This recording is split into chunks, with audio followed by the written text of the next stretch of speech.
ಕೋಲ್ಕತಾದಲ್ಲಿ ಭಾರತ ಮತ್ತು south Africa ತಂಡಗಳ ನಡುವೆ ನಡೆದಂತಹ ಮೊದಲ ಟೆಸ್ಟ್ ಪಂದ್ಯದಲ್ಲಿ ಸೌತ್ ಆಫ್ರಿಕಾ ಭಾರತ ಎದುರು 30 ರನ್ಗಳ ಅಂತರದ ಒಂದು ರೋಚಕ ಗೆಲುವನ್ನ ಕಂಡಿದೆ.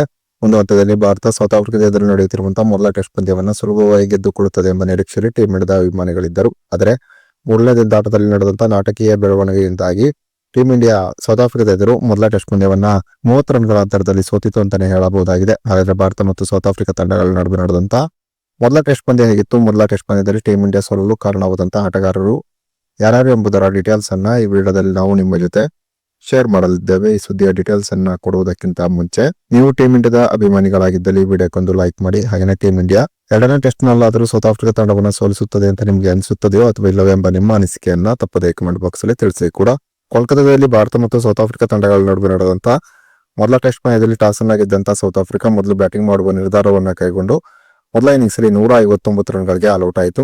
ಯಾವಾಗ ಟೀಮ್ ಇಂಡಿಯಾ ಸೌತ್ ಆಫ್ರಿಕಾ ತಂಡವನ್ನ ಮೊದಲ ಇನ್ನಿಂಗ್ಸ್ ಅಲ್ಲಿ 159 ರನ್ಗಳಿಗೆ ಆಲ್ಔಟ್ ಮಾಡಿತು, ಆಗ ಮೊದಲ ಇನ್ನಿಂಗ್ಸ್ ಅಲ್ಲಿ ಟೀಮ್ ಇಂಡಿಯಾ ಭಾರಿ ಮುನ್ನಡೆಯನ್ನ ಪಡೆದುಕೊಂಡು ಮೊದಲ ಟೆಸ್ಟ್ ಪಂದ್ಯವನ್ನ ಟೀಮ್ ಇಂಡಿಯಾ ಭರ್ಜರಿ ರೀತಿಯಲ್ಲಿ ಗೆದ್ದುಕೊಳ್ಳಬಹುದೆಂಬ ನಿರೀಕ್ಷೆಯಲ್ಲಿ ಟೀಮ್ ಇಂಡಿಯಾದ ಅಭಿಮಾನಿಗಳಿದ್ದರು. ಆದರೆ ಮೊದಲ ಇನ್ನಿಂಗ್ಸ್ ಅಲ್ಲಿ ಟೀಮ್ ಇಂಡಿಯಾ ಕೂಡ ಒಂದು ಉತ್ತಮವಾದ ಪ್ರದರ್ಶನ ತೋರಲು ವಿಫಲವಾಯಿತು.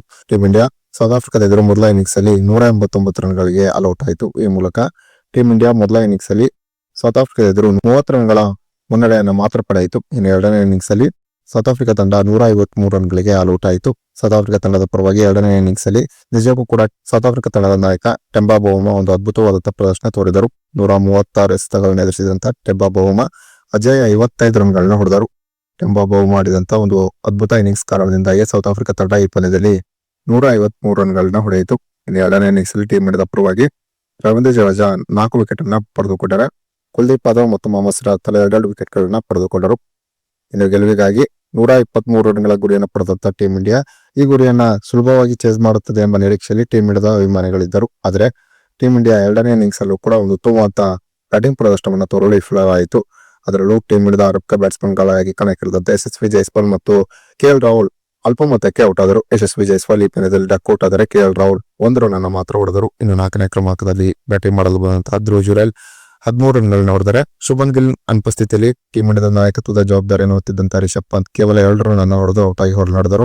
ಇದರಲ್ಲಿ ವಾಷಿಂಗ್ಟನ್ ಸುಂದರ್ ಮಾತ್ರ ಒಂದು ಉತ್ತಮವಾದ ಹೋರಾಟವನ್ನು ನೀಡಿದರು. ವಾಷಿಂಗ್ಟನ್ ಸುಂದರ್ ಈ ಪಂದ್ಯದಲ್ಲಿ 92 ಎಸೆತಗಳನ್ನು ಎದುರಿಸಿ 31 ರನ್ಗಳನ್ನ ಹೊಡೆದರು. ಇನ್ನು ರವೀಂದ್ರ ಜಡೇಜಾ 26 ಎಸೆತದಲ್ಲಿ 18 ರನ್ ಅನ್ನು ಹೊಡೆದರು.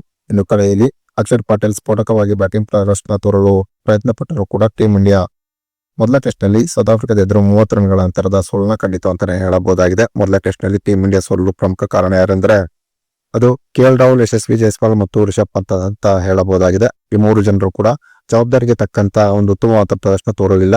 ಕೆಎಲ್ ರಾಹುಲ್, ಯಶಸ್ವಿ ಜೈಸ್ವಾಲ್ ಮತ್ತು ರಿಷಬ್ ಪಂತ್ ಒಂದು ಉತ್ತಮವಾದಂತ ಬ್ಯಾಟಿಂಗ್ ಪ್ರದರ್ಶನವನ್ನು ತೋರಿದ್ದರೆ ಆಗ ಖಂಡಿತವಾಗಿಯೂ ಟೀಮ್ ಇಂಡಿಯಾ ಮೊದಲ ಟೆಸ್ಟ್ ಪಂದ್ಯದಲ್ಲಿ ಸೌತ್ ಆಫ್ರಿಕಾ ತಂಡದ ಎದುರು ಒಂದು ಸುಲಭವಾದಂತಹ ಜಯವನ್ನ ಸಾಧಿಸಬಹುದಾಗಿತ್ತು.